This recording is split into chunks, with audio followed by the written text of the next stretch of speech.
Yeah, now. it sounds like it. It sounds very evolutionary. So I'm hearing you say that like that physical engagement is like an incredible truth detector, or like it's a great way of like assessing how present you are. So my next question then would be, well, why combat and not yoga? Just I'm just playing devil's advocate.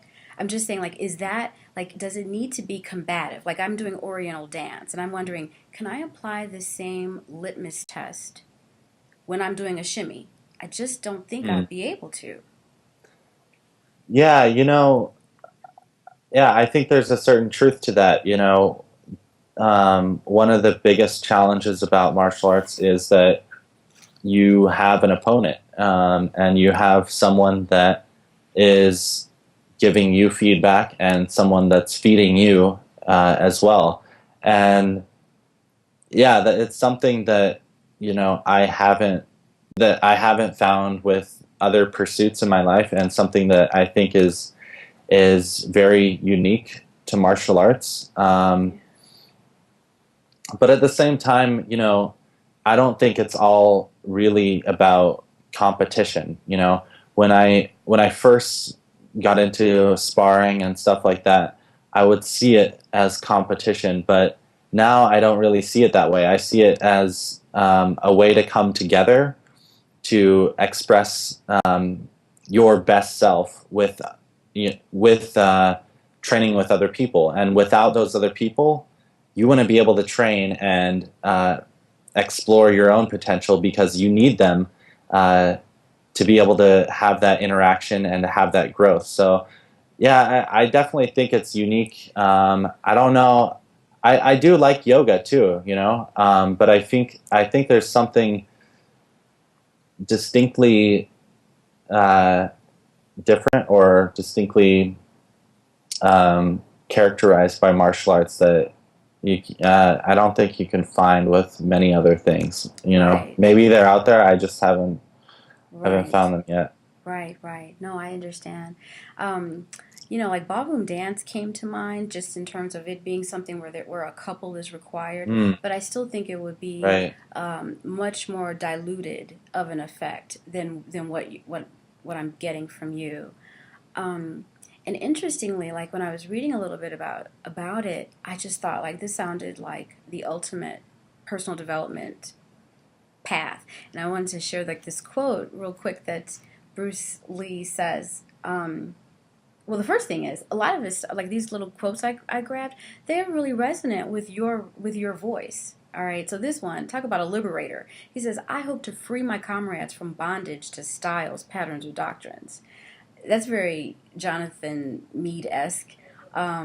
He says, "Life is wide, limitless. There is no border, no frontier." Mm, Um, so, and the last quote that I wanted to share about from him is this: that the martial arts are ultimately self knowledge. A punch or a kick is not to knock the hell out of the guy or girl in front, but to knock the hell out of your ego, your fear, your hang ups. right. That just took my breath away. Yeah. There's actually this quote um, that I'll share with you that kind of stuck out for me, that relates to what the quotes that you were just sharing, and it's punches and kicks are tools to kill the ego. The tools represent the force of intuitive or instinctive directness, which, unlike the intellect or the complicated ego, does not divide itself, blocking its own freedom. The tools move onward without looking back or to the side. Mm, And yeah, I have found that for martial arts, for me, that is the ultimate form of self development, in a tangible way. I mean, there's other forms of growth and expanding your potential, which aren't physical and uh, are totally unrelated to anything like that. But I think it can be martial arts, or whatever your path is. It can be a tool or a metaphor for growing in things that seem unrelated. You know, I have a lot of friends that have started in martial arts, and they saw it as a way to, you know, progress themselves physically, and it led them to becoming more aware of other areas of their life that they were neglecting, and that they wanted to improve, and it led them to have the kind of self-awareness to be able to look at those parts of themselves honestly, and to be able to, because of coming to that honestly, they've been able to improve those parts of their lives. So Yeah.